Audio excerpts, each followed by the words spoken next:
magluluto po tayo ng munggo. So, meron pa ako ditong pinakulo ang munggo. Ayan. Mainit pa. So, igigisa po natin siya dito sa atin pong bawang sibuyas, kamatis, sili. Meron po tayong 4 cubes. Lagyan din po natin ng tinapa at syempre po yung ating chicharon.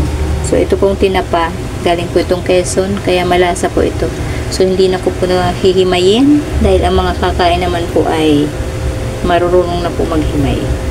So, igigisa na po natin. Mainit na guys. Igisa na natin.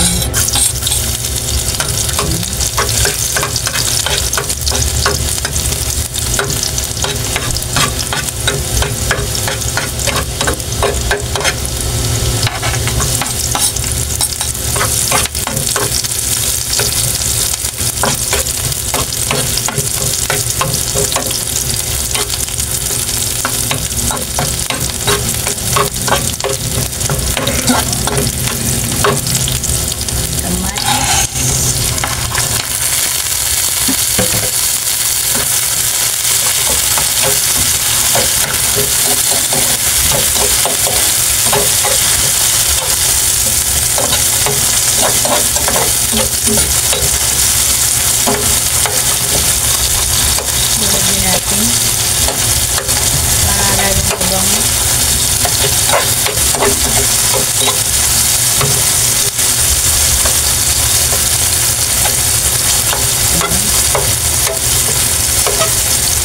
So, ang purpose lang naman po ng pagigisa ng ricado ay para po mabango yung munggo.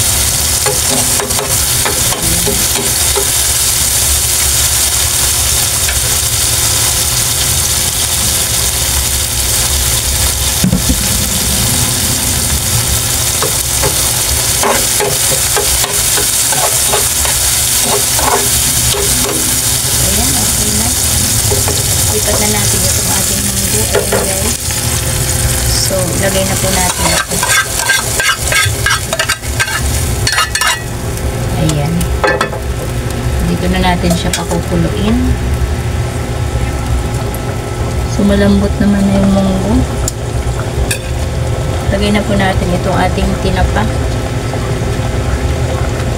Itong ating pong broth cubes.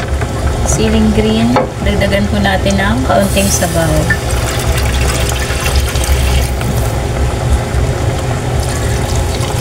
Ayan. So, okay na po yan. Parang hindi po lang kita yung nabili ko. Buhag-hag siya. So, lagyan na rin po natin ng kaunting seasoning. Kunti lang po dahil may cubes na. At dagdagan natin ng kaunting asin.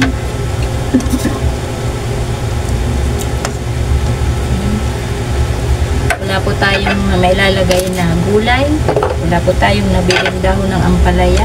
Wala din pong malunggay. So, ayaw ko naman po ng alugbati. Pasensya na po sa mga may paborito ng alugbati. Hindi po ako nakain. Talo po ako sa amoy. So, purong munggo na lang po. So, lagay na rin po natin itong ating chicharon.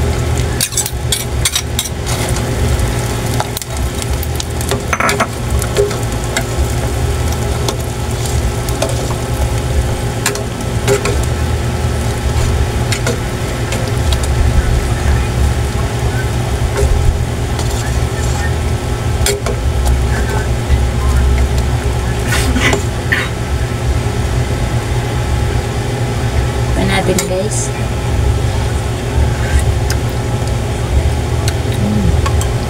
Medyo matabang pa po. Lagyan natin ng kaunti pang asin. Ayan. So, pakuluin po natin saglit. Kahit luto na po yung ating munggo para po maluto itong ating ibang sahog. Saka po yung ating sili. Kaunting kulo pa. Takpan po natin.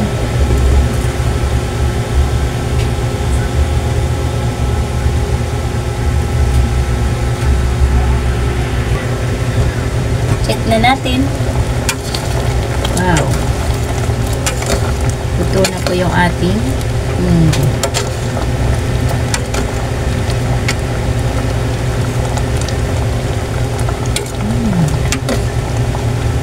Munggo with tinapa.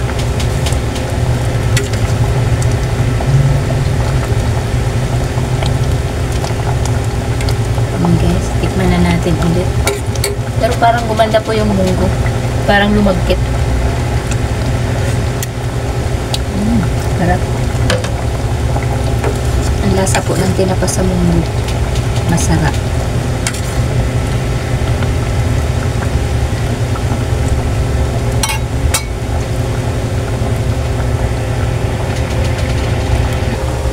So yun guys, okay na. Luto na po yung ating ginisang munggo. Ayan, na may tinapa. So wala pong gulay. Ayan. Paborito po nila yung walang green na gulay. So okay na po to, luto na. So hanggang dito na lang po ulit. Bye bye po. Salamat po.